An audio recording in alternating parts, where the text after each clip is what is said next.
নমস্কার, আমি অয়ন। গল্পকথা 2.0 এখন থেকে গল্পকথা ফিকশন।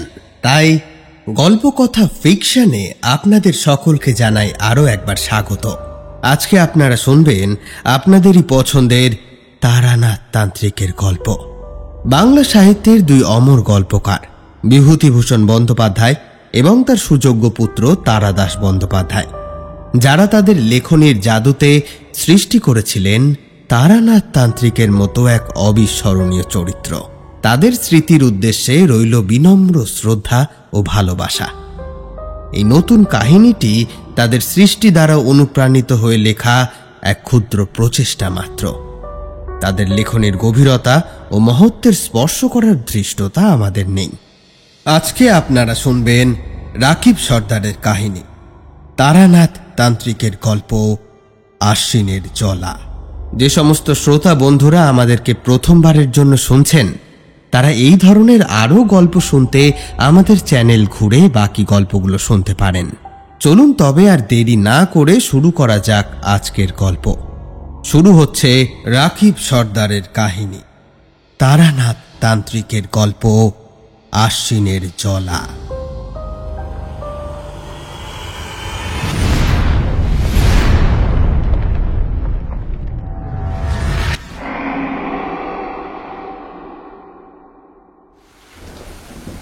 কলকাতার বুকের ওপর যেন আকাশটা ভেঙে পড়েছে আজ। আষাঢ় মাসের এমন ঘোর কৃষ্ণবর্ণ রূপ সচরাচর চোখে পড়ে না। মনে হচ্ছে মহাকালের ডমরু থেকে নির্গত এক আদিম আক্রোশে চরাচর ভেসে যাচ্ছে। মঠ লেনের মাথায় দাঁড়িয়ে থাকা শতাব্দী প্রাচীন বাড়িটার নোনা ধরা দেওয়ালে সেই অবিশ্রান্ত বর্ষণের শব্দ একঘেয়ে অথচ তীব্রভাবে আঘাত করে চলেছে। থেকে থেকে যখন বাজ পড়ছে, তার কান ফাটানো শব্দে আর বিদ্যুতের তীব্র ঝলকানিতে মুহূর্তের জন্য মনে হচ্ছে এই জগৎ বুঝি এবার রসাতলে যাবে।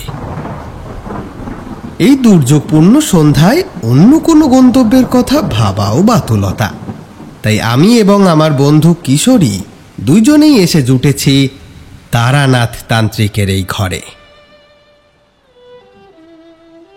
যদিও ঘর বললে এর প্রতি অবিচার করা হয়।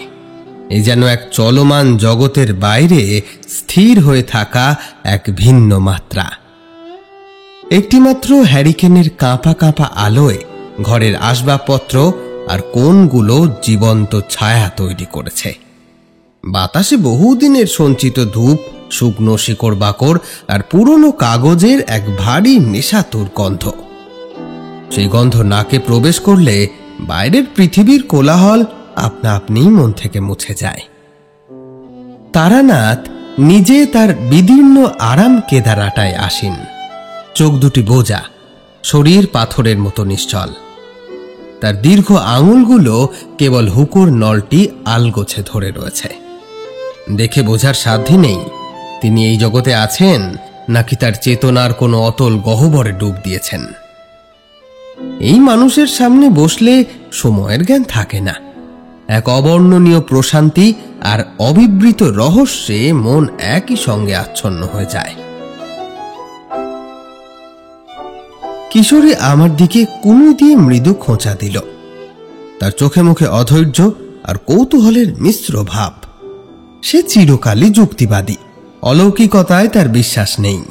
কিন্তু তারানাথের ব্যক্তিত্বের চৌম্বক আকর্ষণে বারবার তাকে এখানে চলে আসতে হয়, নিছক এক ভালো গল্প শোনার লোভে। আমি খুব সাবধানে আমার সঙ্গে আনা পাসিং শো সিগারেটের প্যাকেটটি বের করে ঠাকুরমশাইয়ের দিকে এগিয়ে ধরলাম। আমাদের এই সাক্ষাৎকারের এ যেন এক অলিখিত প্রারম্ভিক প্রথা। মুখে বললাম, ঠাকুরমশাই, এই যে। ধীরে ধীরে এবার তারানাথ চোখ খুললেন, যেন বহু গভীর এক ঘুম থেকে জাগলেন তিনি। তার দৃষ্টি প্রথমে শূন্য, তারপর ধীরে ধীরে আমাদের উপর নিবদ্ধ হল। ঠোঁটের কোণে এক চিলতে হাসির আভাস দেখা দিল, ঠিক যেন ভাঙা মন্দিরের গায়ে এক টুকরো রোদ এসে পড়েছে। হাত বাড়িয়ে তিনি প্যাকেটটা নিলেন। এই বাদলায় আবার ভিজে ভিজে সব কেন আনতে গেলে হে? তোমাদের কাণ্ডজ্ঞান কি লোপ পেয়েছে একেবারে? তার কণ্ঠস্বর শান্ত, কিন্তু তাতে তিরস্কারের চেয়ে স্নেহের ভাবই বেশি। কিশোরী এই সুযোগে কথা বলল। আপনার কাছে আসবো আর আপনার রসও দানব না, তা কি কখনো হয় বলুন? তবে আজ কিন্তু শুধু গল্প শোনার জন্য আসিনি। আজ এমন একটা রাতের কথা শুনতে চাই যা শুধু ভয়ঙ্কর নয়, যা কিছু শিখিয়েও দিয়ে যায়। তারানাথ সিগারেটটা ধরালেন।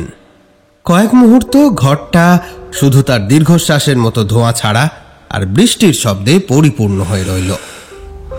তিনি আমাদের দিকে সরাসরি চাইলেন। এবার সে দৃষ্টির গভীরে কি ছিল তা ব্যাখ্যা করার ভাষা আমার নেই। স্মৃতি হলো পুকুরের থিতানো জলের মতো, বুঝলে? তাকে বেশি ঘাঁটলে তলার কাদা সব ঘুলিয়ে ওঠে, জলটাও খোলা হয়ে যায়। কিছু স্মৃতি তেমনই, তাকে নিজের মতো ঘুমিয়ে থাকতে দেওয়াই ভালো। আমি বললাম, কিন্তু ঠাকুরমশাই, ঘোলা জলও তো একদিন আবার থিতিয়ে যায়, আর সেই থিতিয়ে যাওয়ার মধ্যেই তো প্রকৃতির নিয়ম লুকিয়ে থাকে, তাই নয় কি? আমরা না হয় সেই নিয়মটার কথাই শুনব। আমার এই কথায় ঠাকুরমশাইয়ের মুখমণ্ডল উজ্জ্বল হয়ে উঠল। তিনি প্রসন্ন গলায় বললেন, চমৎকার বলেছ হে।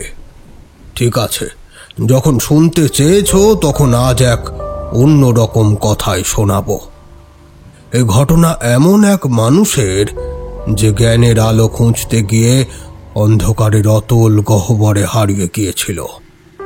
এ ঘটনা প্রকৃতির, যার চেয়ে বড় তান্ত্রিক আর কেউ নেই। আরাম কেদারাটায় শরীর এলিয়ে দিলেন তিনি। তার চোখ দুটি আবার অর্ধেক বোঝা হয়ে গেল, যেন স্মৃতির দরজায় কড়া নাড়ছেন। আমরা দুইজনেই নিঃশ্বাস বন্ধ করে অপেক্ষা করতে লাগলাম।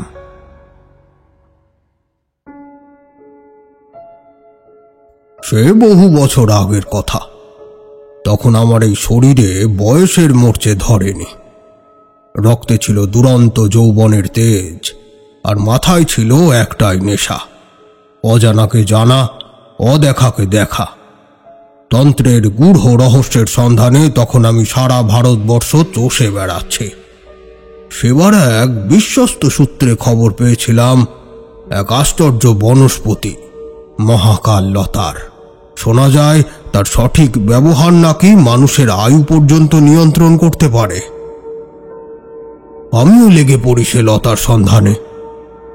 সন্ধান করতে করতে গিয়ে পৌঁছায় পূর্ববঙ্গের এক প্রায় জনমানবহীন অঞ্চলে। স্থানীয়রা যাকে বলতো আশ্বিনের জলা। জায়গাটার বর্ণনা দেওয়া কঠিন। মাইলের পর মাইল বিস্তৃত এক অতিকায় জলাভূমি, কিন্তু তার জল টলটলে নয়, তার বদলে বহু পুরনো জমাট বাঁধা আলকাতরার মতো কুচকুচে জল। তার কিনার ধরে এমন সব অদ্ভুত দর্শন গাছপালা জন্মেছে যা আমার চেনা তো নয়, পড়াশুনো করে কোনো পুঁথিতেও পাইনি। দিনের বেলাতেও জায়গাটার নিস্তব্ধতা বুকের ভেতর পর্যন্ত কাঁপিয়ে দিত। তবে সে নিস্তব্ধতা শূন্যতার নয়, সে নিস্তব্ধতা কোনো এক অতিকায় সত্তার গভীর ঘুমের। বাতাস সেখানে ভারী, তাতে পচা পাতার গন্ধের সাথে মিশে আছে মাটির তলার কোনো আদিম রহস্যের ঘ্রাণ। আমার আশ্রয়দাতা গোবিন্দ মাঝি এক সরল ধর্মপ্রাণ মানুষ। প্রথম দিনই হাত জোর করে সে আমায় বলেছিল, ঠাকুর মশাই, আপনি জ্ঞানী গুণী লোক, আপনার আর কি কম, তাও একটা কথা মাথায় রাখেন, জলার ধারে কাছে দিনের বেলাতেও যাইয়েন না। সূর্য ডুবলি ও জলা একখান দত্তি হইয়া ওঠে, তার ডাক বড় সর্বনেশে ডাক। আমি সেদিন তার কথায় তেমন গুরুত্ব দিইনি, কিন্তু কয়েকদিন থাকার পরেই বুঝতে পারছিলাম গোবিন্দর ভয়টা নেহাতি কুসংস্কার নয়। ওই জায়গাটার বাতাসে এমন কিছু তো ছিল যা তর্ক বা যুক্তির ঊর্ধ্বে। তাছাড়া ওই গ্রামবাসীদের মুখে মুখে ঘুরত এক আশ্চর্য মানুষের নাম, পণ্ডিত আশুতোষ সান্যাল। আশ্চর্য বললাম এই কারণে যে জলার কাছে দিনের বেলা মানুষ যেতে ভয় পায়, এই আশুতোষ সান্যালের বাস ছিল সেই জলার ধারের এক পোড়ো ভিটায়, তার একমাত্র তরুণী কন্যাকে নিয়ে। এককালে নাকি তিনি কলকাতার নামকরা কলেজের দিকপাল অধ্যাপক ছিলেন, কিন্তু কি এক রহস্যময় কারণে সমস্ত সম্মান, খ্যাতি ও সংসার ছেড়ে এই নির্বাসনে এসে উঠেছেন। গ্রামের লোক তাকে সমীহ করত, আবার ভয়ও পেত। তাদের কাছে তিনি ছিলেন পাগল পণ্ডিত। লোকটার সম্বন্ধে জেনে আমার কৌতূহল চরমে উঠল। ঠিক করলাম এই রহস্যের কিনারা তো করতেই হবে। ঠাকুরমশাই এই পর্যন্ত বলার পর কিশোরী, যে এতক্ষণ একটা কথাও না বলে তন্ময় হয়ে শুনছিল, হঠাৎ নড়ে চড়ে বসল। সে বরাবরই এমন, গল্পের গভীরে ডুবে গিয়েও তার যুক্তিবাদী মনটা ঠিক সময় মতো সজাগ হয়ে ওঠে। দেখুন, গ্রামের লোকেরা তো বরাবর একটু বাড়িয়ে বলে। ধরুন, ভদ্রলোক হয়তো একটু খ্যাপাটে স্বভাবের ছিলেন না, একা থাকতে ভালোবাসতেন, তাই নিয়ে লোকে তিলকে তাল করেছে। এমনটা তো হতেই পারে, তাই না? তারানাথ তান্ত্রিকের মুখে এক মৃদু রহস্যময় হাসি ফুটে উঠল। কিশোরীর এই সংশয়বাদী মনটাকে তিনি কিন্তু বেশ উপভোগ করেন, তার মুখের ভাব দেখলেই বোঝা যায়। এবারও তিনি তিরস্কার করলেন না, বরং তার কণ্ঠস্বরে এক ধরনের প্রশ্রয় ছিল। তোমার কথা একেবারে ফেলে দেওয়ার মতো নয় কিশোরী। সাধারণ মানুষ যা বুঝতে পারে না তাকে নিয়ে গল্প বানায়, কিন্তু আগুনের আঁচ আর ছায়ের গরম তো এক নয়। আশুতোষ সান্যালের মধ্যে যা ছিল তা নিছক পাগলামি ছিল না, তা ছিল পাণ্ডিত্য আর অহংকারের এক ভয়ঙ্কর মিশ্রণ। সে গল্প শুনলেই তোমরা বুঝতে পারবে। এই বলে তিনি আবার তার হুঁকোতে একটা লম্বা টান দিলেন। ধোঁয়ার আড়ালে তার মুখটা ক্ষণিকের জন্য অস্পষ্ট হয়ে গেল। আমরা বুঝলাম তিনি আবার সেই স্মৃতির অতল গহ্বরে ডুব দিতে চলেছেন। ঘরটা আগের মতোই নিস্তব্ধ হয়ে গেল, কেবল বাইরে বৃষ্টির একটানা শব্দ। তারানাথ আবার গল্প বলতে শুরু করলেন। একদিন গোবিন্দকে সাথে নিয়ে বেরিয়ে পড়লাম সেই পণ্ডিতের বাড়ির উদ্দেশ্যে। জলার পাশ দিয়ে সরু স্যাঁতস্যাঁতে এক পথ, কোথাও কোথাও এমন ঘন শ্যাওলা জমে আছে যে পা রাখলে মনে হয় আঠালো কিছু একটা যেন পাটাকে টেনে ধরছে। এসব বাধা বিঘ্ন পেরিয়ে অবশেষে যখন বাড়িটার সামনে পৌঁছলাম, তখন আমার বিস্ময়ের অবধি রইল না। এক বিশাল অট্টালিকার কঙ্কাল। দেওয়ালের কারুকার্য আজও জানান দিচ্ছে তার অতীত গৌরবের কথা। তবে আজ তা বুনো লতাপাতায় এমন ভাবে ঢাকা যে মনে হচ্ছে প্রকৃতি যেন মানুষের অহংকারকে সবুজ চাদরে ঢেকে দিয়েছে। ভেতরে প্রবেশ করে দেখি এক অভাবনীয় দৃশ্য। দারিদ্র্য আর জ্ঞানের এমন সহাবস্থান আমি আগে কখনো দেখিনি হে। চারিদিকে শুধু পুঁথি আর বইয়ের স্তূপ, তারই মাঝে এক শীর্ণকায় বৃদ্ধ একটি ভাঙা টেবিলের উপরে ঝুঁকে পড়ে লিখছেন। তার পরনে মলিন ধুতি, কিন্তু পিঠটা তীরের ফলার মতো সোজা। তার একাগ্রতা এতটাই গভীর যে আমার উপস্থিতিও তাকে বিচলিত করতে পারল না। কিছুক্ষণ পর তিনি মুখ তুললেন। তার অস্থি চর্মসার মুখের মধ্যে চোখ দুটো যেন দুটো শুকনো কুয়োর অতল গহ্বর, যার ভেতর থেকে জ্ঞানের আগুন ঠিকরে বেরোচ্ছে। তিনি শান্ত গলায় বললেন, আসুন। তার কণ্ঠস্বরে এমন একটা অধিকার ছিল যে মনে হলো তিনি যেন আমার জন্যই অপেক্ষা করছিলেন। ঠিক তখনই ভেতর থেকে একটা মেয়ে এলো। বয়স 17-18, শ্যামলা, স্নিগ্ধ মুখ, আর চোখ দুটোই যেন জলার মতোই গভীরতা। তার চলনে শহুরে আড়ষ্টতা নেই, আছে বনের হরিণের স্বচ্ছন্দ গতি। ইনি আশুতোষের কন্যা দামিনী। আশুতোষ আমার পরিচয় বা আসার কারণ এসব কিছুই জানতে চাইলেন না, কিন্তু তার বদলে জিজ্ঞেস করলেন, আপনি কি প্রকৃতির ভাষা বোঝেন তান্ত্রিক মশাই? আমি তার প্রশ্নে অবাক হয়ে বললাম, আগে প্রকৃতির ভাষা মানে? তিনি তার সামনে রাখা এক বিশাল খেরোর বাঁধাই করা পাণ্ডুলিপির দিকে আঙুল দেখালেন। আমি ঝুঁকে পড়ে দেখলাম তার মলাটে তুলি দিয়ে লেখা আশ্বিনের জলা, এক জীবন্ত সত্তার আত্মকথা।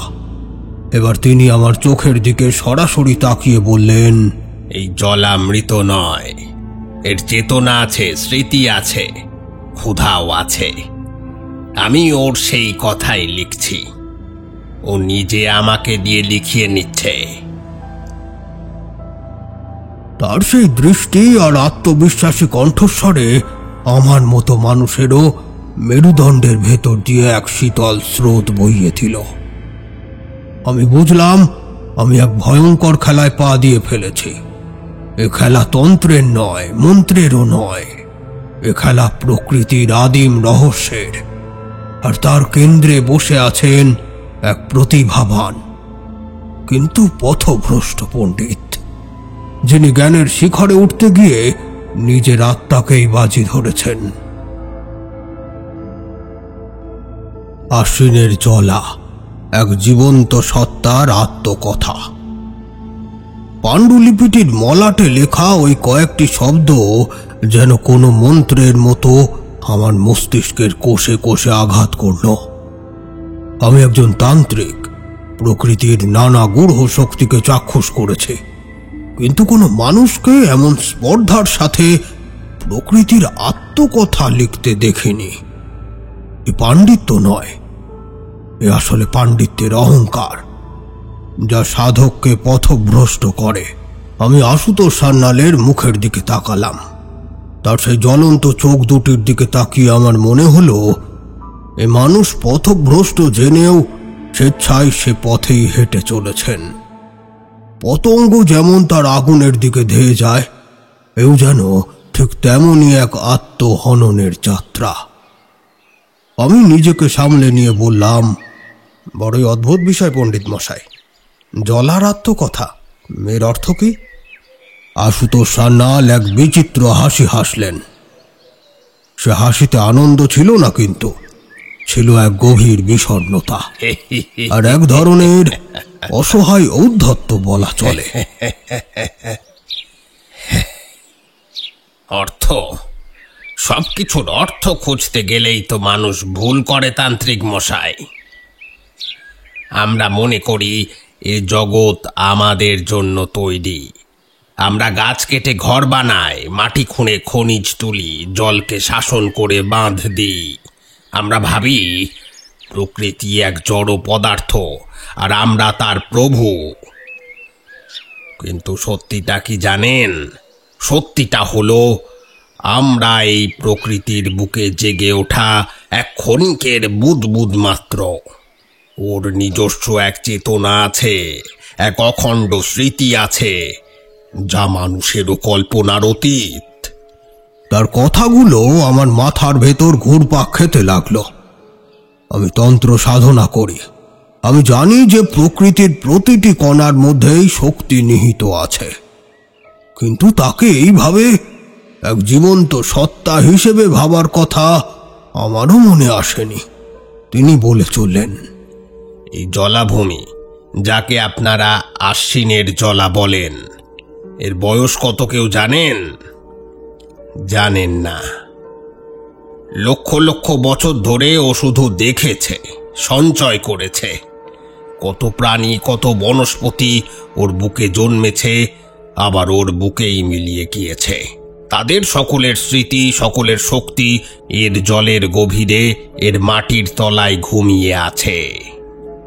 আমি শুধু একজন লিপিকার মাত্র। সেই ঘুমন্ত চেতনাকে আমি অক্ষরের রূপ দিচ্ছি।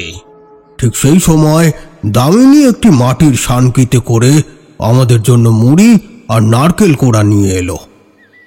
তার উপস্থিতি যেন এই উচ্চ মার্গের দার্শনিক আলোচনার মধ্যে এক ঝলক মাটির পৃথিবীর স্নিগ্ধতা নিয়ে এলো।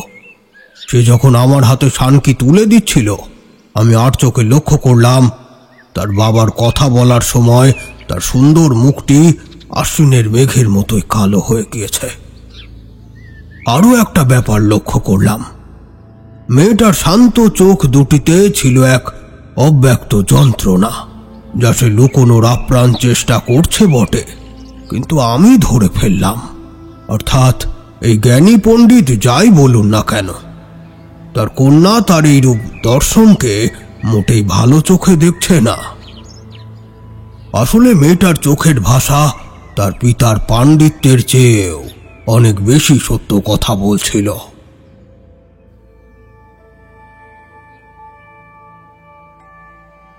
দিন তিনেক পরের কথা, আমি যে ওই অঞ্চলে এসেছি ততদিনে সে খবর দাবানলের মতো ছড়িয়ে পড়েছে। তাছাড়া গ্রামে বেশি মানুষ বাস করে না, ফলে নতুন একজন এলে খবর তো ছড়াবেই। এদিকে গ্রামের সাধারণ মানুষজন নানা প্রয়োজনে একে একে আমার কাছে আসতে শুরু করেছে। কেউ আসে সামান্য মাদুলি কবচের জন্য, কেউ বা আসে ছেলে বা মেয়ের বিয়ের সমস্যার সমাধান চাইতে। এরই মধ্যে একদিন সকালে সেই স্থানের জমিদার রত্নেশ্বর চৌধুরীর কাছারি থেকে আমার ডাক পড়ল। গোবিন্দ মাঝেই খবরটা নিয়ে এলো। সেই সাথে দেখলাম তার মুখে স্পষ্ট এক আতঙ্কের ছাপ। সে বলল, ঠাকুর মশাই, জমিদার আপনারে স্মরণ কইতেছে। না কইরেন না, তাইলে আমার আরে গ্রামে বাস করা হইব না। আমি তাকে আশ্বস্ত করলাম।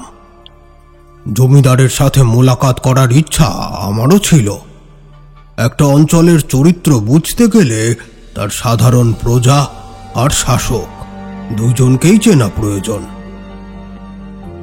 জমিদার রত্নেশ্বর চৌধুরীর বাড়িটা ছিল আশুতোষ সান্যালের পোড়ো ভিটের ঠিক বিপরীত। ঝকঝকে তকতকে দোতলা দালান, বাইরে সুন্দর ফুলের বাগান, চণ্ডী মণ্ডপে পুরুত ঠাকুর বসে নিত্য পূজা করছেন। বাইরে থেকে দেখলে মনে হবে যেন ধর্ম আর লক্ষ্মীর এক পবিত্র মিলন ক্ষেত্র। কিন্তু বাড়ির ভেতর প্রবেশ করতেই আমার মনটা কেমন খচখচ করে উঠল। বাড়িটা বড্ড বেশি শান্ত, বড্ড বেশি গোছানো। এতে জীবনের কোনো উচ্ছ্বাস নেই, আছে শুধু এক শীতল হিসেব শৃঙ্খলা। রত্নেশ্বর চৌধুরী নিজে এসে আমাকে অভ্যর্থনা করলেন। ভদ্রলোকের বয়স 50-এর কোঠায়, মসৃণ করে কামানো মুখ, পরনে দামি গরদের ধুতি পাঞ্জাবি, চোখে সোনার ফ্রেমের চশমা। আমি দেখলাম তিনি অনর্গল সংস্কৃতে শ্লোক আওড়াতে আওড়াতে আমাকে নিয়ে তার বাসার ঘরে বসালেন।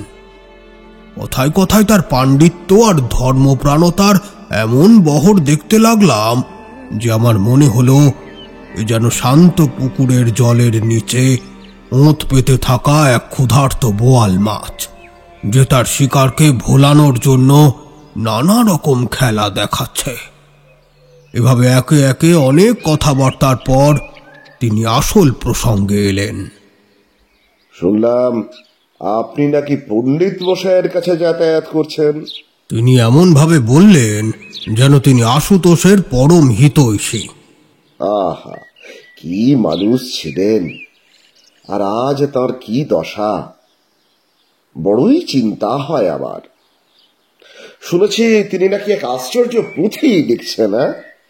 তাতে নাকি গাছগাছড়া দিয়ে সোনা বানানোর উপায় লেখা আছে। আপনি তো জ্ঞানী মানুষ, এর মধ্যে কি কোনো সত্যতা আছে বলতে পারেন? তার কথা শেষ হওয়া লাগলো না, আমি তার আগেই তার মতলব বুঝতে আরম্ভ করেছি। এই লোকের লোভ যেন উই পোকার মতো, যা বাইরে থেকে দেখা যায় না, কিন্তু নিঃশব্দে ভেতরটা খোকলা করে দেয়। আসলে সে আশুতোষের পাণ্ডিত্যের কোনো দাম দেয় না। তার নজর কেবলই ওই পাণ্ডুলিপির ওপর, যার মধ্যে সে গুপ্তধন বা অলৌকিক ক্ষমতার সন্ধান করছে। আমি খুব শান্তভাবে উত্তর দিলাম, দেখুন জমিদার মশাই, পণ্ডিত মশাইয়ের পাণ্ডুলিপি জ্ঞানের ভাণ্ডার, তাতে সোনা বানানোর উপায় নেই, কিন্তু মানুষ হওয়ার উপায় নিশ্চয়ই আছে, যদিও সকলের পক্ষে তা বোঝা সম্ভব নয়। আমার এই শ্লেষপূর্ণ উত্তরে তার মধুর হাসিটা মুহূর্তে মিলিয়ে গেল। তার চশমার কাঁচের আড়ালে চোখ দুটো সাপের চোখের মতো জ্বলে উঠল, কিন্তু পরক্ষণে তিনি আবার নিজেকে সামলে নিয়ে সেই সজ্জন ব্যক্তির মুখোশ পরে নিলেন। আমি বুঝলাম এই লোকের থেকে আশুতোষ সান্যাল আর তার কন্যাকে সাবধানে রাখতে হবে।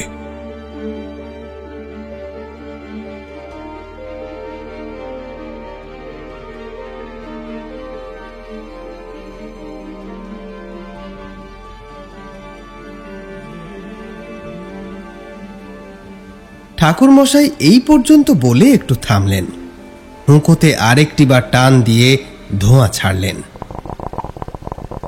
আমরা দুজনেই চুপ করে তার পরবর্তী কথা শোনার জন্য অপেক্ষা করছিলাম। আমার মনে হচ্ছিল গল্পটা যেন দুটো ভিন্ন খাতে বইছে। একদিকে প্রকৃতির এক গূঢ় অলৌকিক রহস্য, আর অন্যদিকে মানুষের লোভের এক নগ্ন বাস্তব রূপ। কিশোরী এবার প্রশ্ন করল, আচ্ছা ঠাকুরমশাই, পণ্ডিত মশাই কি ওই জমিদারের কথা কিচ্ছু জানতেন না? তিনি ওকে বিশ্বাস করতেন? আসলে জ্ঞানের অহংকার মানুষকে অন্ধ করে দেয় কিশোরী।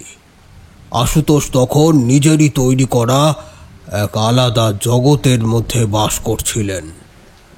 বাইরের পৃথিবীর ভালো মন্দ বিচার করার মতো অবস্থা তখন আর তার মধ্যে ছিল না। তার সমস্ত চেতনা তখন ওই জলাভূমি আর তার পাণ্ডুলিপির মধ্যেই নিবদ্ধ। আর তার এই অবস্থাটারই সুযোগ খুঁজছিল রত্নেশ্বরের মতো মানুষেরা।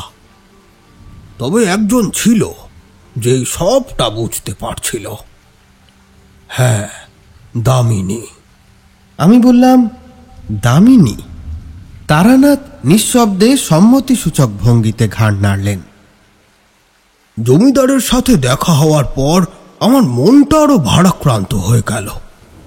আমি বুঝতে পারছিলাম আশুতোষ সান্যাল এক উভয় সংকটের মধ্যে পড়েছেন।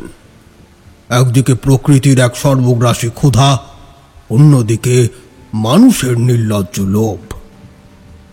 এর ঠিক 2 দিন পরের ঘটনা। সেদিন সন্ধ্যায় আমি আমার আশ্রয়দাতা গোবিন্দর দাওয়ায় বসে জলার দিকে তাকিয়েছিলাম। হঠাৎ দেখি দূর থেকে একটা ছায়ামূর্তি আমার দিকে এগিয়ে আসছে। কাছে আসতে আমি চিনতে পারলাম, এ তো দামিনী। মেয়েটা এক প্রকার দৌড়ে এসে আমার পায়ের কাছে প্রায় আছড়ে পড়ল।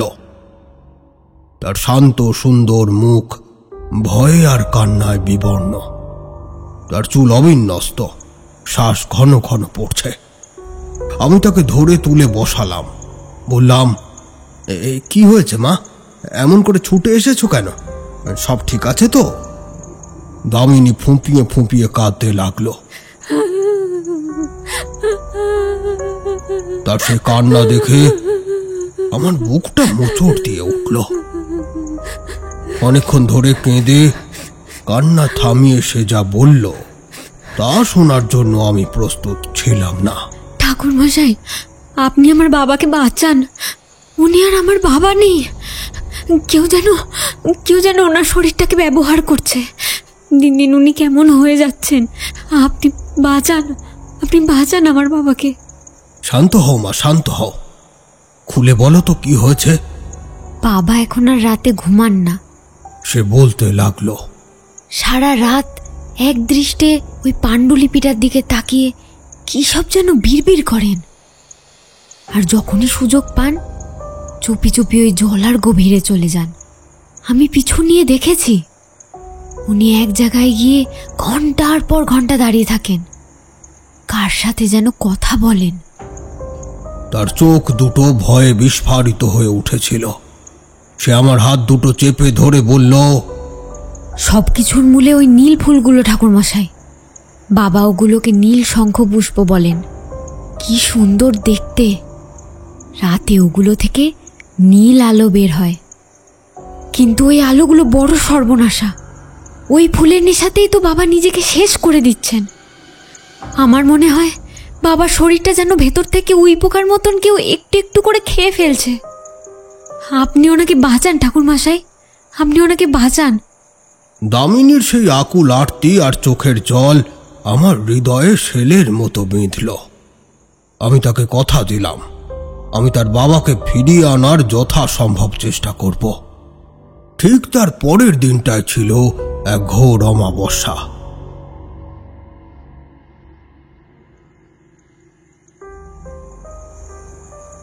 রাত তখন গভীর, চারিদিকে এমন নিস্তব্ধ যে নিজের হৃৎস্পন্দনটাও ঢাকের শব্দের মতো জোরে শোনাচ্ছে। আকাশটাকে যেন কেউ কড়াইয়ের তলার কালি দিয়ে লেপে দিয়েছে। একটাও তারা কোথাও দেখা যাচ্ছে না। আমি গোবিন্দকে ডেকে তুললাম। সে তো প্রথমে যেতে একেবারেই রাজি ছিল না, কিন্তু আমার পীড়াপিড়িতে আর দামিনীর কান্না মাখা মুখটা স্মরণ করেই বোধহয় শেষমেশ রাজি হলো। আমরা দুইজন একটা ছোট্ট ডিঙি নৌকা নিয়ে নিঃশব্দে জলার কালো জলে ভেসে পড়লাম। নৌকা চলার ছপ ছপ শব্দ ছাড়া আর কোনো আওয়াজ নেই। বাতাস যেন সেদিন একেবারেই বইছিল না। চারপাশের অদ্ভুত দর্শন গাছপালাগুলোকে অন্ধকারে মনে হচ্ছিল যেন বহু হাতওয়ালা কোনো দৈত্য আমাদের দিকেই তাকিয়ে আছে। বহুক্ষণ চলার পর গোবিন্দ হঠাৎ ইশারা করে নৌকা থামালো। আমি তার ইশারা অনুসরণ করে সামনের দিকে চাইলাম, এবং যা দেখলাম তাতে আমার শরীরের সমস্ত রক্ত জল হয়ে গেল। সামনে কিছুটা দূরে জলার মাঝখানে এক আশ্চর্য দৃশ্য। অসংখ্য নীল শঙ্খপুষ্প ফুটে আছে এবং তার শরীর থেকে এক অপার্থিব নীল আভা বিচ্ছুরিত হচ্ছে। সেই স্নিগ্ধ কিন্তু শীতল আলোয় চারপাশের কিছুটা জায়গা আলোকিত, আর সেই আলোর বৃত্তের ঠিক মাঝখানে কোমর পর্যন্ত কালো জলে দাঁড়িয়ে আছেন পণ্ডিত আশুতোষ সান্যাল। তার মুখে এক অদ্ভুত স্বপ্নালু অভিব্যক্তি। তিনি নিচু স্বরে প্রায় ফিসফিস করে ফুলেদের সাথে কথা বলছেন, যেন কোনো প্রেমিক তার প্রেমিকার সাথে নিভৃতে আলাপ চালাচ্ছে। তার দৃষ্টি পলকহীন। এমন সময় হঠাৎ তিনি তার ডান হাতটি তুললেন। আমি দেখলাম তার হাতে ধরা রয়েছে একটা ধারালো পাথরের ফলা। তিনি অবলীলায় সেই ফলা দিয়ে তার বাঁ হাতের কবজিতে একটা গভীর ক্ষত তৈরি করলেন। ফিনকি দিয়ে বেরিয়ে আসা রক্ত অঞ্জলি ভরে সেই নীল শঙ্খপুষ্পের গোড়ায় অর্পণ করতে লাগলেন। এই দৃশ্য দেখে ততক্ষণে আমি আর গোবিন্দ একেবারে নির্বাক। আমাদের কারো মুখ থেকে কোনো শব্দ বেরোলো না। ভয়ে বিস্ময়ে একরকম জমে গিয়েছিলাম যেন। এ কোনো পূজা নয়, এ কোনো সাধনাও নয়, এক নিঃস্বার্থ আত্মসমর্পণ। সেদিন সেই অমাবস্যার রাতে আমি স্পষ্ট অনুভব করেছিলাম যেন ওই জলের তলায় এক আদিম অতৃপ্ত সত্তা জেগে আছে। আর পণ্ডিত আশুতোষ সান্যাল তার জ্ঞান, তার চেতনা, তার রক্ত দিয়ে সেই সর্বগ্রাসী ক্ষুধারী তর্পণ করছেন। অর্থাৎ এ কোনো সাধারণ পাগলামির ঘটনা নয়, এক আত্মবলিদানের যজ্ঞ। আর আশুতোষ সান্যাল নিজেই ছিলেন সেই যজ্ঞের পুরোহিত এবং বলি। অমাবস্যার সেই রাতের পর আমার চোখে আর ঘুম এলো না। সেই দৃশ্যটা পণ্ডিত আশুতোষ সান্যালের স্বেচ্ছায় আত্মবলিদান আমার চেতনার উপর যেন এক গরম লোহার ছ্যাঁকা দিয়ে গিয়েছিল। আমি সারা রাত দাওয়ায় বসে শুধু একটা কথাই ভাবছিলাম, এ কোন জ্ঞানের পিপাসা যা মানুষকে নিজের রক্ত দিয়ে তার মূল্য চোকাতে প্রলুব্ধ করে, এ তো সাধনা নয়, এ এক ভয়ঙ্কর পিশাচ সিদ্ধি। সারা রাত ভাবলাম বিষয়টা নিয়ে। পরদিন ভোরের আলো ফুটতেই আমি আর এক মুহূর্ত অপেক্ষা করলাম না।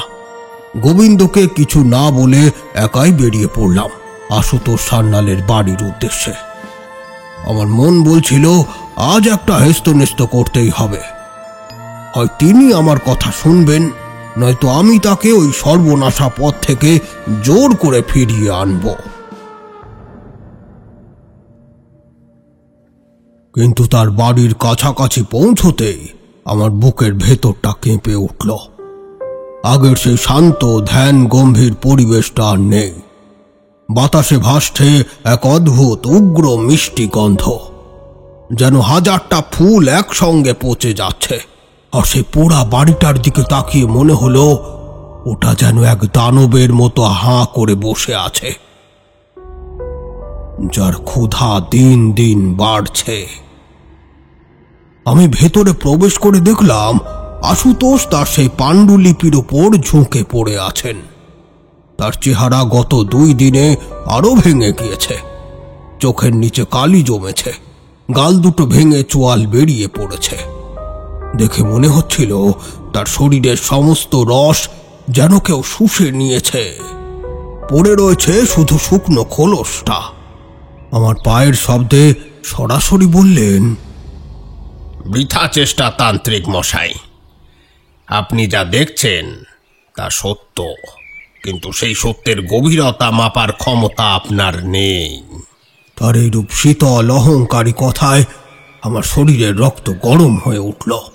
আমি কঠিন গলায় বললাম, ক্ষমতা আমার আছে কিনা সে বিচার পরে হবে পণ্ডিত মশাই, কিন্তু আপনি যা করছেন তাকে জ্ঞান চর্চা বলে না, বলে আত্মহত্যা।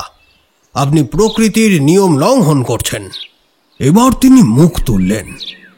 তার চোখ দুটোই আগের সেই আগুন আর ছিল না, ছিল এক আশ্চর্য প্রশান্তি, যা মৃত্যুর আগে কোনো কোনো মানুষের মুখে চোখে ফুটে ওঠে। নিয়ম? কার নিয়ম? মানুষের তৈরি নিয়ম।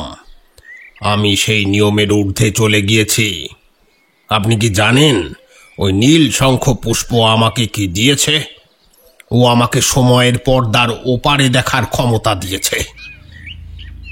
আমি দেখতে পাই লক্ষ লক্ষ বছর আগে এই জলা কেমন ছিল।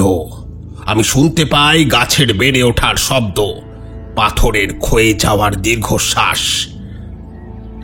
এই জ্ঞান কি দুটো পুঁথি পড়ে পাওয়া যায়? এর জন্য যদি জীবনের কিছুটা অংশ মূল্য হিসেবে চোকাতে হয় তবে তাই সই। তার কথা শুনে আমি স্তম্ভিত হয়ে গেলাম। এ কোন ভয়ঙ্কর মোহ! এ মানুষ বাস্তব আর কল্পনার বিভেদ রেখা হারিয়ে ফেলেছেন যে। বললাম, কিন্তু আপনার কন্যা দামিনী, তার কথা একবারও ভাববেন না? আপনার এই আত্মাহুতির পর তার কি হবে? আমার এই কথায় তার শান্ত মুখে এই প্রথমবার যন্ত্রণার ছায়া পড়ল। বিড়বিড় করে তিনি বললেন, দামিনী, ও বুঝবে, একদিন ও সব বুঝবে।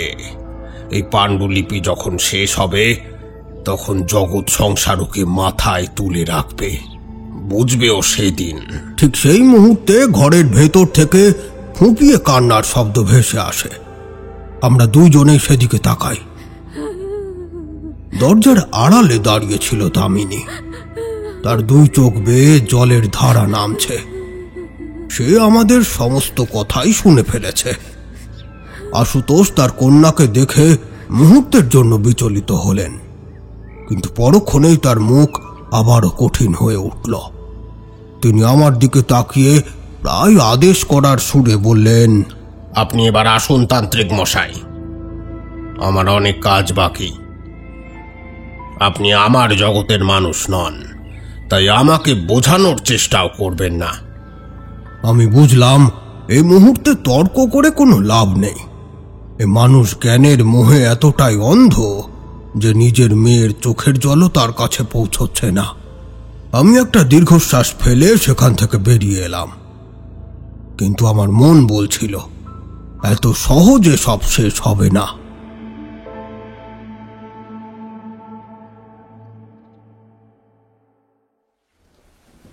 তারানাথ এই পর্যন্ত বলে থামতেই কিশোরী, যে এতক্ষণ একটা কথাও বলেনি, এবার সে মুখ খুলল। তার কণ্ঠে আবারও সংশয়। ঠাকুরমশাই, আপনি নিজেই তো একজন বড় তান্ত্রিক। আপনার কি এমন কোনো শক্তি ছিল না যা দিয়ে আপনি পণ্ডিত মশাইকে জোর করে থামিয়ে দিতে পারতেন, বা ওই লোভী জমিদারটাকে একটা উচিত শিক্ষা দিতে পারতেন? আমি কিশোরীর এই প্রশ্নের উত্তরটা শোনার জন্য উন্মুখ হয়ে রইলাম। আমার মনেও একই প্রশ্ন ঘুরপাক খাচ্ছিল। তন্ত্রের শক্তি আর গুন্ডার গায়ের জোর এক জিনিস নয় কিশোরী।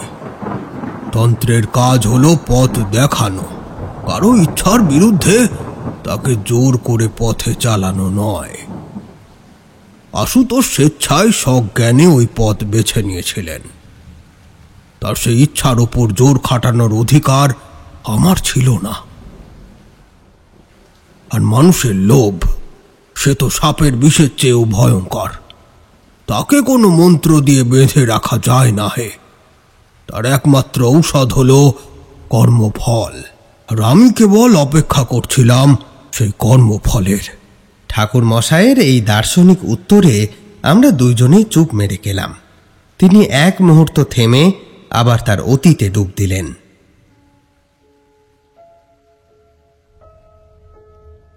আশুতোষ সান্যালের কাছ থেকে হতাশ হয়ে ফেরার পর আমি আরো সতর্ক হয়ে গেলাম। কিন্তু আমি যা আশঙ্কা করিনি তাই ঘটল। শয়তান যখন আঘাত করে তখন সে একদিক থেকে করে না, করে চারিদিক থেকে। জমিদার রত্নেশ্বর চৌধুরী বুঝে গিয়েছিল যে আমাকে দিয়ে তার কোনো কাজ হবে না, তাই সে এবার অন্য পথ ধরল। সে গ্রামের সহজ সরল মানুষগুলোর মনে আশুতোষের বিরুদ্ধে বিষ ঢালতে লাগলো। আমি গোবিন্দর মুখে গ্রামের হাটের চায়ের দোকানের নানা কানাঘুষোর কথা শুনলাম। কেউ নাকি বলছে, আরে শুনছিস, পণ্ডিত মশাই জলার ধারে ডাইনি পুষেছেন, তাই তো গায়ের গরুগুলো সব দুধ দেওয়া বন্ধ করে দিল। কেউ আবার বলছে, হ্যাঁ ঠিকই বলেছ, আমার ছেলেটা কাল জলার ধার থেকে ঘুরে আসার পর থেকে কেমন জ্বরে বেহুশ। সবই পাগলা বামুনের কাণ্ড। এই গুজব হলো শুকনো বারুদের মতো, তাতে শুধু একটা দেশলাইয়ের কাঠি ছোঁয়ানোর অপেক্ষা। আর রত্নেশ্বর চৌধুরী সেই কাজটাই করছিল। সে তার পেটোয়া লোকগুলোকে দিয়ে সারা গ্রামে রটিয়ে দিল যে আশুতোষের জন্যই গ্রামে মড়ক লাগতে চলেছে। তাকে গ্রাম থেকে তাড়াতে না পারলে কারো রক্ষে নেই। আমি স্পষ্ট বুঝতে পারছিলাম ঝড় ঘনিয়ে আসছে। একদিকে প্রকৃতির সর্বনাশা ডাক, অন্যদিকে একদল উন্মত্ত কুসংস্কারাচ্ছন্ন জনতা, আর তার মাঝখানে অসহায় হয়ে দাঁড়িয়ে আছে একটি জ্ঞান পাগল মানুষ আর তার পিতৃহারা হতে চলা কন্যা। মানুষের এই উন্মত্ততার সাথে সাথে প্রকৃতিও যেন সেদিন তার রূপ বদলাতে শুরু করল। পরিষ্কার আকাশ কেমন যেন এক বিবর্ণ ঘোলাটে হলুদ রং নিল। বাতাস থেমে গেল, গাছের পাতা পর্যন্ত নড়ছে না। জলার কালো জল থমথম করছে, মাঝে মাঝে তার ভেতর থেকে বুদবুদ কেটে উঠছে, যেন জলের তলায় কোনো অতিকায় প্রাণী ঘন ঘন নিঃশ্বাস প্রশ্বাস ফেলছে। এই থমথমে পরিবেশটাই ঝড়ের পূর্বাভাস দেয়। আমি জানতাম খুব শীঘ্রই হয়তো কিছু একটা ঘটতে চলেছে। সেদিন পরন্ত বিকেলে দামিনী আবার আমার কাছে ছুটে এলো, কিন্তু আজ তার চোখে জল ছিল না, ছিল এক স্থির কঠিন প্রতিজ্ঞা। দেখে মনে হচ্ছিল সে যেন তার সমস্ত ভয়কে জয় করে ফেলেছে। সে আমার সামনে এসে আঁচলের গিট খুলল। তার ভেতর থেকে বেরিয়ে এলো ধবধবে সাদা রঙের কয়েকটা ফুল।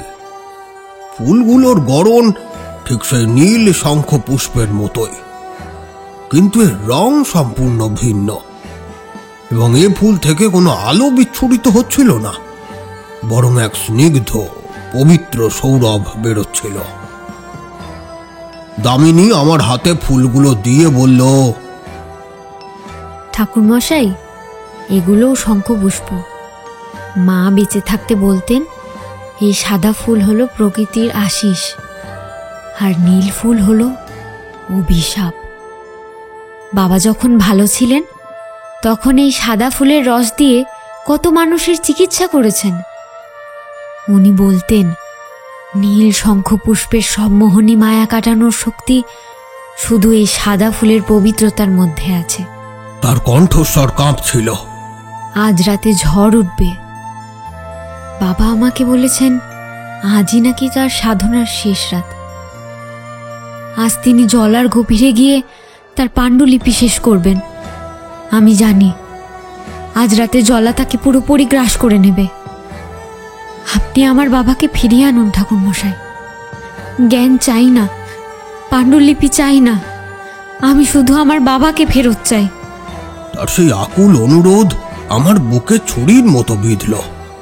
আমি তার মাথায় হাত রেখে বললাম, ভয় পেও না মা, আমি আজ রাতেই যাব, তোমার বাবাকে আমি ফিরিয়ে আনবই। দামিনী চলে যাওয়ার পর আমি দাওয়ায় বসে রইলাম, হাতে সেই পবিত্র সাদা শঙ্খপুষ্প। তার সৌরভ আমার সমস্ত স্নায়ুকে শান্ত করে দিচ্ছিল। কিন্তু প্রকৃতি শান্ত ছিল না। পশ্চিম আকাশে তখন ঘন কালো মেঘ জমাট বাঁধতে আরম্ভ করেছে। দেখতে দেখতে সেই মেঘ সারা আকাশ ছেয়ে ফেলল।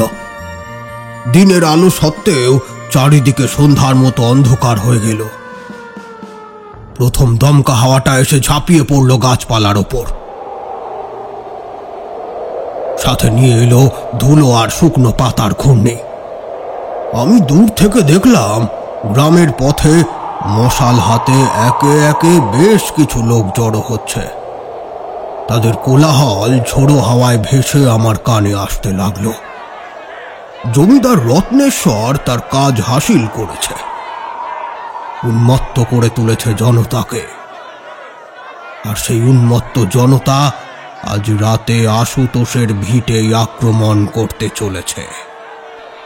বিদ্যুতের তীব্র ঝলকানিতে চারিদিক ক্ষণিকের জন্য আলোকিত হয়ে উঠল।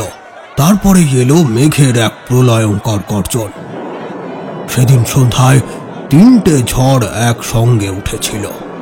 একটা আকাশে, একটা গ্রামের মানুষের উত্তেজিত মনের মধ্যে, আর একটা পণ্ডিত আশুতোষ সান্যালের আত্মার গভীরে। আমি হাতের মুঠোয় সাদা শঙ্খপুষ্পগুলো শক্ত করে ধরে উঠে দাঁড়ালাম। ততক্ষণে আমি বুঝে গিয়েছিলাম এই ঝড়ের শেষে কিছু একটা তো শেষ হবেই। হয় আশুতোষের অহংকার, নয়তো তার জীবন। দামিনীর হাত থেকে সেই ধবধবে সাদা শঙ্খপুষ্পগুলো নেওয়ার পর আমি আর এক মুহূর্ত দ্বিধা করিনি। আমি জানতাম আজ রাতেই এই নাটকের শেষ অঙ্ক অভিনীত হবে। পশ্চিম আকাশে জমে থাকা সেই মেঘ দেখতে দেখতে এক অতিকায় কৃষ্ণবর্ণ দৈত্যের মতো আকার নিল। সারা আকাশটাকে গ্রাস করে ফেলল সে। তারপর শুরু হলো প্রকৃতির সেই আদিম প্রলয়ঙ্কারী তাণ্ডব। ঝড়ের প্রথম ঝাপটাতেই মনে হলো যেন 10,000 উন্মত্ত হাতি একসঙ্গে চিৎকার করে পৃথিবীর উপরে ঝাঁপিয়ে পড়ছে। বিদ্যুতের ধারালো ফলা বারবার আকাশের বুক চিরে দিচ্ছিল, আর তার কান ফাটানো শব্দে মাটি পর্যন্ত কেঁপে উঠছিল যেন। দেখতে দেখতে মুষলধারে বৃষ্টি নামল, যেন আকাশের জরায়ু ছিঁড়ে সমস্ত জলরাশি আজ ধরিত্রীকে ভাসিয়ে নিয়ে যেতে চাইছে। আমি আমার ঝুলি থেকে প্রয়োজনীয় কিছু জিনিস গুছিয়ে নিলাম। কয়েকটা শিকড়, এক টুকরো পারদ, আর এক চিমটে শ্মশানের ভস্য, আর সবচেয়ে বড় অস্ত্র দামিনীর দেওয়া সেই পবিত্র শঙ্খপুষ্প। গোবিন্দ ভয়ে জড়সড় হয়ে ঘরের কোণে বসে ঠাকুরের নাম জপ করছিল। আমি তার কাঁধে হাত রেখে বললাম, গোবিন্দ, আমি বেরোচ্ছি, তুই এখানেই থাক। যদি দামিনী ভয় পেয়ে এদিকে চলে আসে তবে তাকে দেখিস, বলিস আমি তার বাবাকে আনতে গিয়েছি। গোবিন্দ আমার দিকে ফ্যাল ফ্যাল করে তাকিয়ে রইল। তার চোখে আমার প্রতি অগাধ বিশ্বাস দেখলাম। সেই সাথে দেখলাম তীব্র ভয়। আমি আর দাঁড়ালাম না, মূল পথ এড়িয়ে জঙ্গলের ভেতর দিয়ে এক পুরনো প্রায় মুছে যাওয়া পথ ধরলাম। এগোলাম আশুতোষ সান্যালের বাড়ির দিকে। প্রতি মুহূর্তে বাজ পড়ার আলোয় পথ দেখে নিচ্ছিলাম। ঝোড়ো বাতাসে গাছপালাগুলো এমন ভাবে দুলছিল যেন শত শত প্রেতাত্মা যন্ত্রণায় মাথা কুটছে।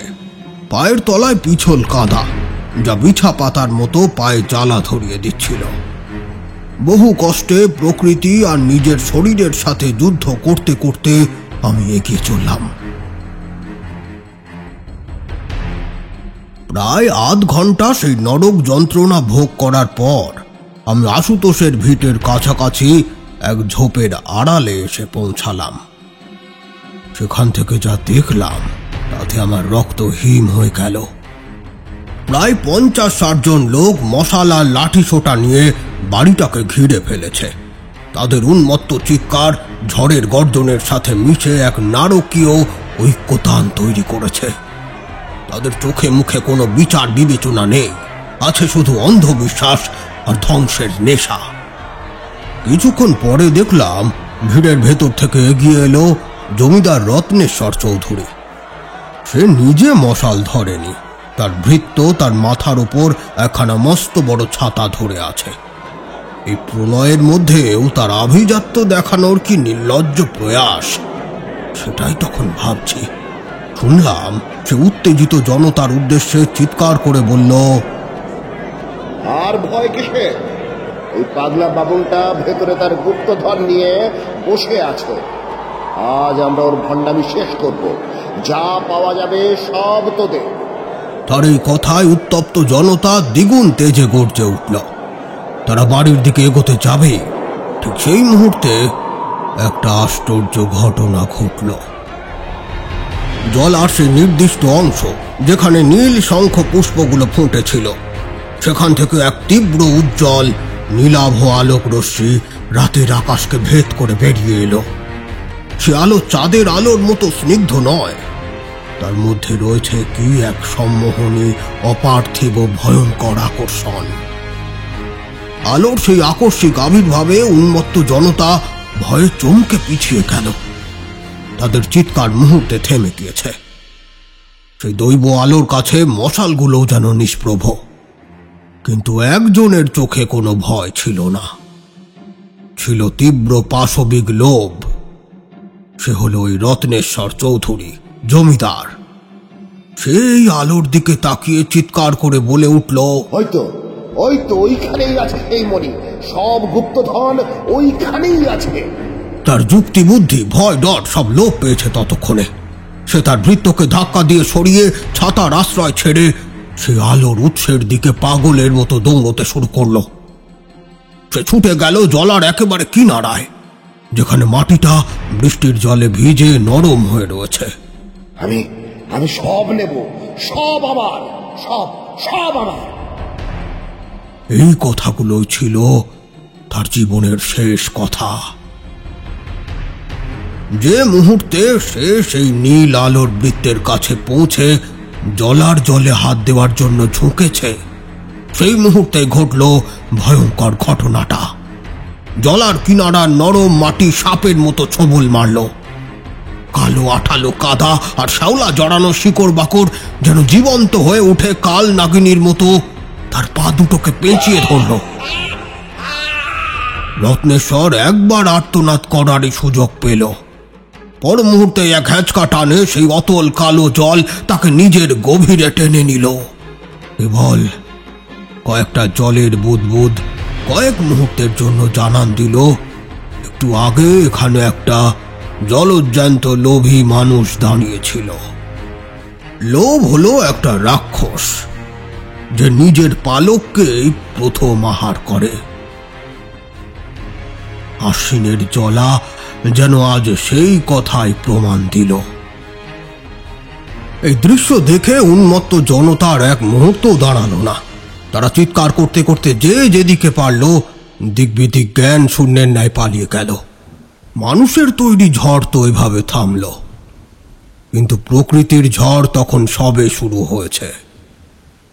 ঠাকুরমশাই আবারও থামলেন, যেন এত বছর পর তিনি আবার সেই রাতের সাক্ষী হয়ে উঠেছেন। কিশোরী ফিসফিস করে আমার কানের কাছে মুখ এনে বলল, একেবারে কর্মফল, তাই না বিভূতি? আমি কোনো উত্তর দিতে পারলাম না, আমার গলা শুকিয়ে গিয়েছিল। ঠাকুরমশাই এক গ্লাস জল খেলেন, তারপর কাঁপা কাঁপা গলায় আবার শুরু করলেন। জনতার ভয় আর জমিদারের পরিণতি দেখে আমি বুঝলাম এবার আমার পালা। আমি আর দেরি না করে সেই পোড়া বাড়ির চৌহদ্দি পেরিয়ে জলার সেই অংশটির দিকে এগিয়ে গেলাম। সেখানে পৌঁছে আমার শ্বাস প্রায় বন্ধ হওয়ার উপক্রম হলো। যে দৃশ্য দেখলাম তা অবর্ণনীয়। নীল শঙ্খ পুষ্পগুলো তখন আর আবছা আলো ছড়াচ্ছে না, তারা যেন পূর্ণিমার চাঁদের মতো জ্বলজ্বল করছে। তাদের আলোয় চারপাশ দিনের আলোর মতো আলোকিত। বাতাস ফুলের উগ্র গন্ধে ভারী হয়ে আছে, আর সেই আলোর বৃত্তের মাঝে দাঁড়িয়ে আছেন আশুতোষ সান্যাল। কিন্তু এ কোন আশুতোষ? তার সারা শরীরটা প্রায় স্বচ্ছ, ঈষৎ নীল আভা বেরোচ্ছে। তার শরীরের ভেতর দিয়ে ওপাশের গাছপালাগুলোকে যেন আবছাভাবে দেখাও যাচ্ছে। তিনি তার পাণ্ডুলিপিটা বুকের কাছে ধরে রেখেছেন, আর ঝড়ের তাণ্ডবের মধ্যে আপন মনে কি যেন লিখে চলেছেন তাতে। তিনি আর মানুষ নেই, প্রকৃতির এক ভয়াল শক্তির অংশে পরিণত হয়ে চলেছেন তিনি। আমি বুঝলাম সাধারণ মন্ত্র বা তন্ত্রে এখন আর কাজ হওয়ার নয়। এই লড়াই শক্তির বিরুদ্ধে শক্তির লড়াই নয়, এই লড়াই শুদ্ধতার সাথে অশুভের লড়াই। আমি আমার ঝুলির ভেতর থেকে দামিনীর দেওয়া সাদা শঙ্খ পুষ্পগুলো বার করলাম। সেগুলোর পবিত্র সৌরভ যেন আমার চারপাশে এক অদৃশ্য বর্ম তৈরি করে দিল। আমি জলার জলে পা রাখলাম। সঙ্গে সঙ্গে মনে হলো হাজারটা বরফ শীতল সূঁচ যেন আমার পায়ে বিঁধে গেল। জলের নিচে সেই অশুভ চেতনা আমার উপস্থিতি টের পেয়ে গিয়েছে। আমি চোখ বন্ধ করে আমার গুরুদেবকে স্মরণ করলাম। তারপর উদাত্ত কণ্ঠে মন্ত্রোচ্চারণ শুরু করলাম। সে মন্ত্র ধ্বংসের নয়, সে মন্ত্র স্থাপনের, শুদ্ধিকরণের। আমি প্রকৃতির সেই ক্ষুব্ধ চেতনাকে আঘাত করছিলাম না, আমি শুধু তার এবং আশুতোষের মধ্যে তৈরি হওয়া সেই অপবিত্র বন্ধনকে ছিন্ন করার চেষ্টা করছিলাম। এবার আমার মন্ত্রোচ্চারণের সাথে সাথে যেন এক যুদ্ধ শুরু হয়ে গেল। জলার জল উত্তাল হয়ে উঠল। নীল শঙ্খ পুষ্পগুলোর আলো দপদপ করে বাড়তে কমতে লাগলো। বাতাস যেন এক অদৃশ্য প্রাচীরে ধাক্কা খেয়ে আমার চারপাশে আর্তনাদ করে ঘুরপাক খেতে থাকলো। আমি এক পা করে আশুতোষের দিকে এগোতে লাগলাম, আর আমার হাতের সাদা শঙ্খ পুষ্পগুলো ঢালের মতো সমস্ত অশুভ আক্রমণ থেকে আমাকে রক্ষা করে চলল। আমার আর আশুতোষের মধ্যে যখন মাত্র কয়েক হাতের ব্যবধান, তখন আমি আমার সমস্ত শক্তি দিয়ে শেষ মন্ত্রটা উচ্চারণ করলাম। আমার হাতের সাদা শঙ্খ পুষ্পগুলো থেকে এক তীব্র শুভ্র আলোক রশ্মি বেরিয়ে আশুতোষের শরীরকে স্পর্শ করল। আর ঠিক তখনই ঘটল সেই আশ্চর্য ঘটনা। নীল আলোর সেই সম্মোহনী প্রভাব যেন এক মুহূর্তে কেটে গেল। আশুতোষের নীলাভ প্রায় অশরীরী শরীরটা কেঁপে উঠল। তার চোখ থেকে সেই স্বপ্নালু মোহগ্রস্ত ভাবটা দূর হলো মুহূর্তে। আমার দিকে চাইলেন তিনি, কিন্তু আমাকে দেখলেন না। তার দৃষ্টি যেন স্থানের সমস্ত বাধা ভেদ করে বহু দূর চলে যাচ্ছে। তার কানের কাছে হয়তো ঝড়ের গর্জন নেই, পৌঁছে গিয়েছিল তার কন্যার কান্নার শব্দ। এতক্ষণে জ্ঞানের সেই ভয়ঙ্কর নেশা কেটে যাওয়ার পর তিনি যা দেখলেন তাই হলো ঘোর বাস্তব।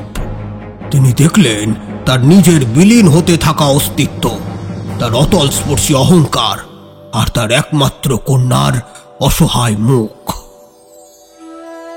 এবার তার মুখে ফুটে উঠল এক তীব্র আত্মিক যন্ত্রণা।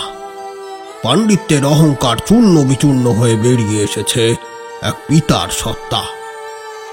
তিনি আমার দিকে চাইলেন। তার চোখে আর জ্ঞানীর দম্ভ নেই, আছে শুধু এক পরাজিত অনুতপ্ত পিতার আরতি। ঝড়ের শব্দের কারণে তার কথা শোনা যাচ্ছিল না, কিন্তু আমি তার ঠোঁট নড়া দেখে স্পষ্ট বুঝতে পারলাম তিনি বলছেন, আমার আমার দামিনী, দামিনী মা, দামিনী মা, দামিনী মা।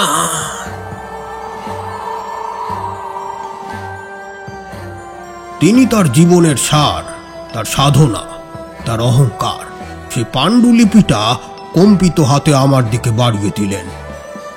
তার চোখ দিয়ে তখন আগুন বা জ্ঞানের আলো নয়, ঝরছিল অনুতাপের তপ্ত অশ্রু। তিনি অস্ফুটে বললেন,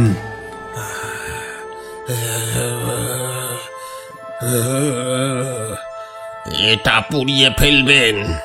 আমার মেয়ে, আমার মেয়ে। কথাটা শেষ করার শক্তিও তার ছিল না। তার শরীর থেকে শেষ আভাটুকুও মিলিয়ে গেল। একদা যে শরীর পাণ্ডিত্যের ভার বহন করত, তা এখন নিষ্প্রাণ রক্ত মাংসের দেহে পরিণত হয়ে আমার হাতের উপরে লুটিয়ে পড়ল। বাইরে তখনও প্রকৃতির ঝড় চলছিল, কিন্তু আশুতোষ সান্যালের আত্মার ঝড় ততক্ষণে শান্ত হয়েছে। আমি সেই প্রলয়ের মাঝে এক হাতে এক মৃত পণ্ডিতের নিথর দেহ এবং অন্য হাতে তার অভিশপ্ত পাণ্ডুলিপি নিয়ে স্তব্ধ হয়ে দাঁড়িয়ে রইলাম।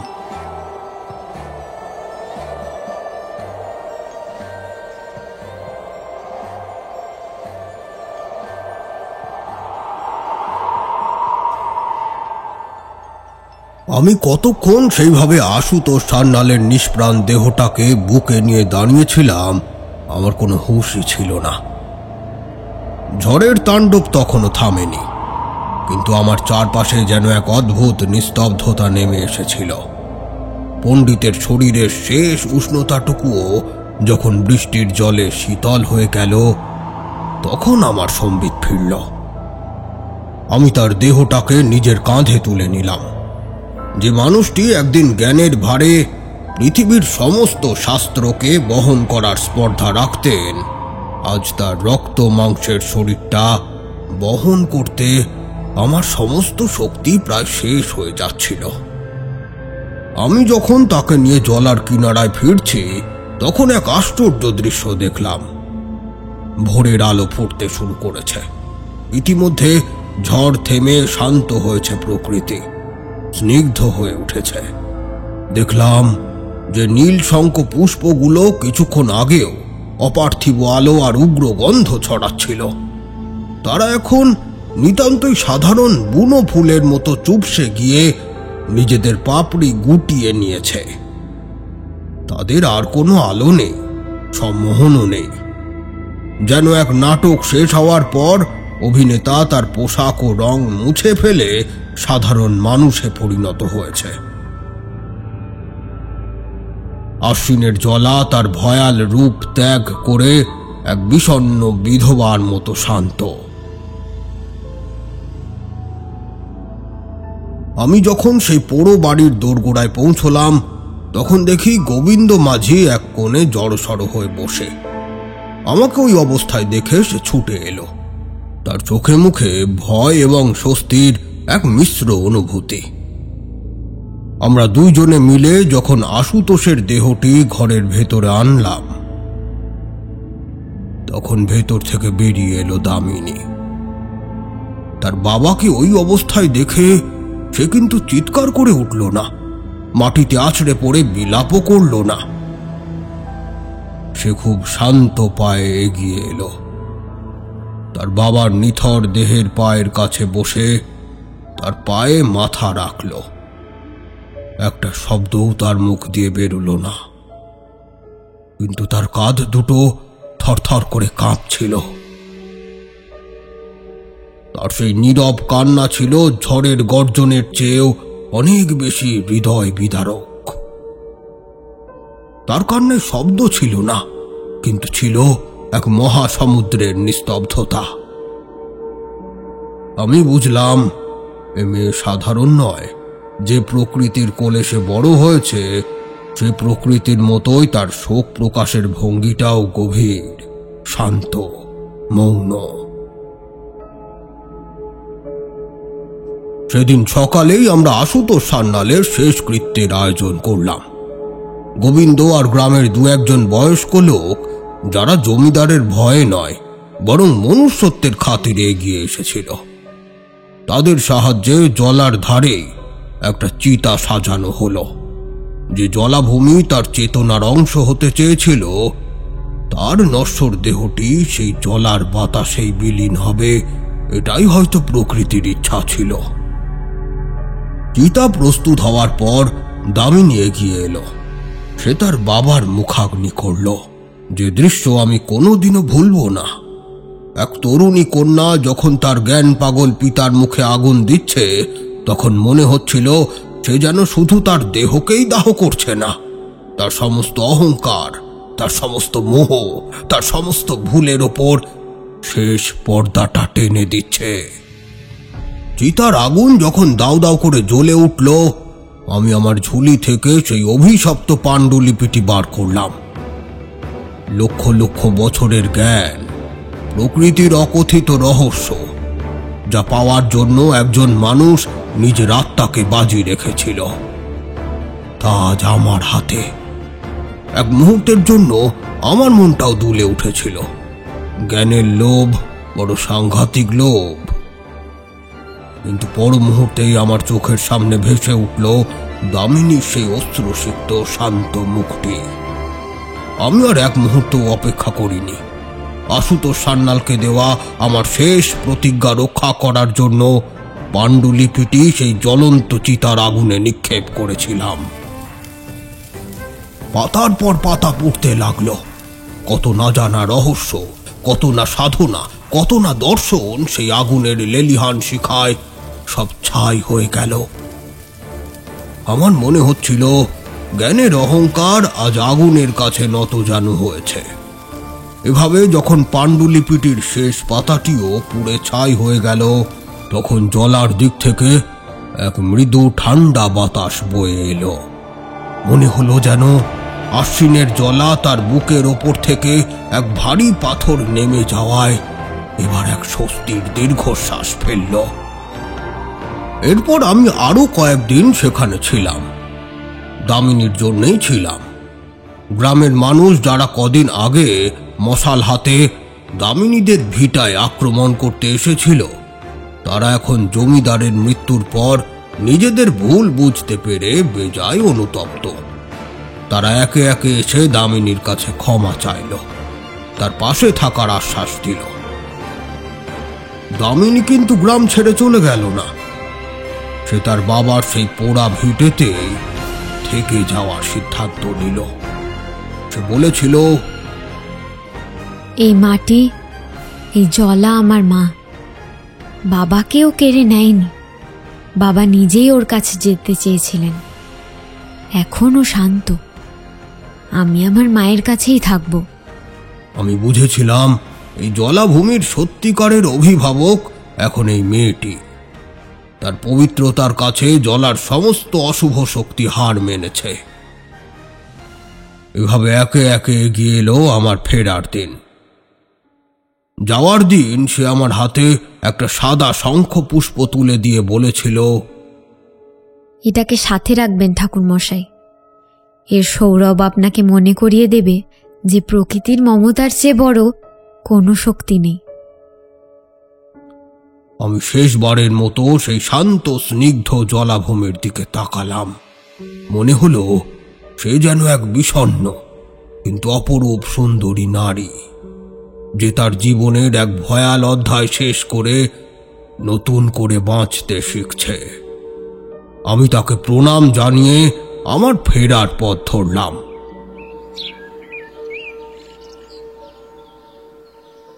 ঠাকুরমশাই গল্প শেষ করে চুপ করে গেলেন। তার চোখ দুটি বন্ধ। ঘরের ভেতর নেমে এসেছে এক পবিত্র শান্ত স্তব্ধতা। বাইরে ততক্ষণে বৃষ্টি থেমে গিয়ে ভোরের প্রথম আলো ফুটে উঠেছে। সেই আলো চিলে কোঠার জানলা দিয়ে প্রবেশ করে ঠাকুরমশায়ের মুখে পড়েছে। দেখে মনে হচ্ছে যেন কোনো প্রাচীন ঋষির মুখ। আমি আর কিশোরী দুইজনেই নির্বাক, স্তব্ধ। কিশোরীর চোখ দুটো ছলছল করছে। তার যুক্তিবাদী মনের সমস্ত দেওয়াল আজ এই গল্পের স্রোতে ভেসে গিয়েছে। সে অস্ফুটে বলল, অসাধারণ ঠাকুরমশাই, অবিশ্বাস্য। অনেকক্ষণ পর তারানাথ চোখ খুললেন। তার কণ্ঠস্বর ছিল ক্লান্ত। তিনি আমাদের দিকে চেয়ে বললেন, তাহলে দেখলে তো জ্ঞানের দৌড় কতটুকু। আমরা তন্ময় হয়ে তার দিকে তাকিয়েই রইলাম। জ্ঞান আর প্রজ্ঞা এক জিনিস নয় হে বিভূতি।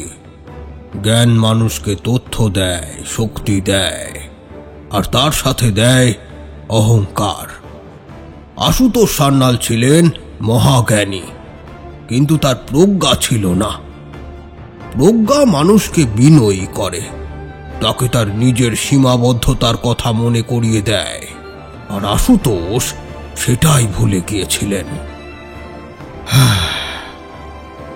আসলে জগতের সবচেয়ে বড় ক্ষুধা পেটের ক্ষুধা নয়, সে হলো চেতনার ক্ষুধা। ক্ষমতার লোভ, অর্থের লোভ, জ্ঞানের লোভ, এই লোভের কোনো শেষ নেই হে। আশুতোষ এই জ্ঞানের লোভের ফাঁদেই পা দিয়েছিলেন। তিনি প্রকৃতিকে শাসন করতে চেয়েছিলেন, কিন্তু তিনি ভুলে গিয়েছিলেন যে মানুষ প্রকৃতিরই অংশ, প্রভু নয়। কিন্তু শেষে কি হলো? লক্ষ লক্ষ বছরের জ্ঞান, সময়ের ওপারে দেখার ক্ষমতা, প্রকৃতির রহস্য উন্মোচন করার স্পর্ধা, সবকিছু হেরে গেল। কার কাছে? তার মেয়ের এক ফোঁটা চোখের জলের কাছে। যে মুহূর্তে তার মনে পড়ল যে তিনি শুধু একজন পণ্ডিত নন, একজন পিতাও, সেই মুহূর্তে তার সমস্ত মোহ ভঙ্গ হয়ে গিয়েছিল।